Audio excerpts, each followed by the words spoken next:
नितिन नवीन के सामने सिर्फ पार्टी नहीं पूरे एनडीए को साधने की चुनौती। नमस्कार, आप देख रहे हैं हल्ला बोल टीवी और मैं हूं आपके साथ सुरभि। नितिन की जिम्मेदारी सिर्फ पार्टी नहीं बल्कि एनडीए के सहयोगियों को भी साथ लेके चलना है। ऐसा हम नहीं, ऐसा बीजेपी के हेडक्वार्टर में प्रधानमंत्री नरेंद्र मोदी की ये शब्द नितिन नवीन के लिए महज एक शुभकामना ही नहीं बल्कि आने वाले दिनों के लिए साफ संदेश भी था।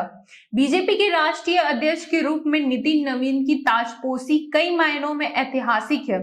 ये पहली बार है जब बिहार का कोई नेता बीजेपी के सर्वोच्च संगठनात्मक पद पे पहुंचा है, लेकिन ये उपलब्धि जितनी बड़ी है उतनी चुनौती भी है।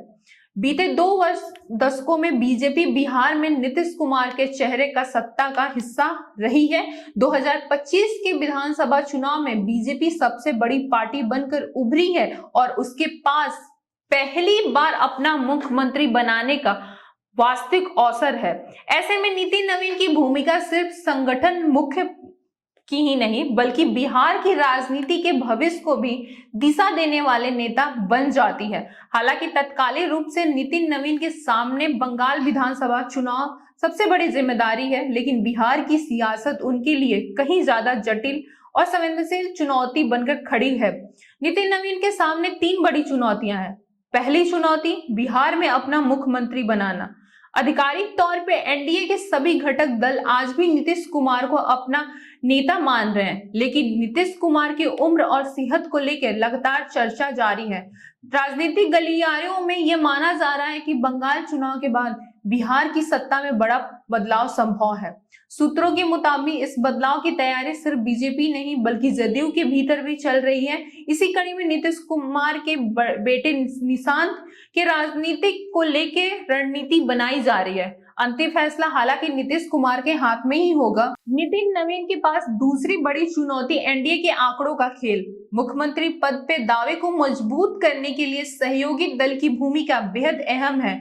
मौजूदा विधानसभा में बीजेपी के पास चिराग पासवान की एलजेपी-आर के 19 विधायक, जीतन राम मांझी के 5 और उपेंद्र कुशवाहा एलआरएलएम के 4 विधायक हैं। इन चारों दलों को मिलाकर कुल संख्या 117 तक पहुंचती है, जबकि बहुमत के लिए 122 का आंकड़ा जरूरी है। ऐसे में छोटी पार्टी और निर्दलियों पर नजर टिकाना स्वाभाविक है।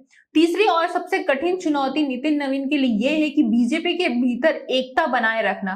बिहार बीजेपी बाहर से भले ही एकजुट दिखे, लेकिन अंदर से कई गुटों में बटी हुई है। इसकी झलक पिछले कुछ वर्षों में प्रदेश अध्यक्षों के बार बार बदले जाने से साफ दिखाई दी है। एक ही कार्यकाल में 3 प्रदेश अध्यक्ष बदले जाना इस बात का संकेत है कि संगठनात्मक अस्थिरता अब भी बनी हुई है। हालात ऐसे हैं कि कई वरिष्ठ नेता सार्वजनिक मंचों पर एक दूसरे के साथ देखने से बच रहे हैं ताकि किसी गुट से जोड़ा ना सके। यही नहीं, पार्टी के कुछ वरिष्ठ नेताओं ने खुले मन से नेतृत्व चयन को लेकर असहमति भी जताई है। उन्होंने आंतरिक मतभेद उजागर किया है। आगे की राह नितिन नवीन के लिए इतना आसान नहीं होने वाला है, क्योंकि नितिन नवीन अब सिर्फ संगठन चलाने की जिम्मेदारी नहीं है बल्कि बिहार में बीजेपी को स्वीकार्यता दिलाना, सहयोगियों के साथ रखना और अंदरूनी कलह को खत्म करने की भी परीक्षा है। बीजेपी के राष्ट्रीय अध्यक्ष के रूप में नितिन नवीन का कार्यकाल तय करेगी कि बिहार में पार्टी केवल सत्ता की भागीदार बने रहेगी या पहली बार खुद का सत्ता का नेतृत्व करेगी। इसको लेके आपकी क्या राय है, हमें कमेंट करके जरूर बताएं। फिलहाल पेशकश में इतना ही। तमाम खबरों के लिए बने रहे हल्ला बोल टीवी के साथ। धन्यवाद।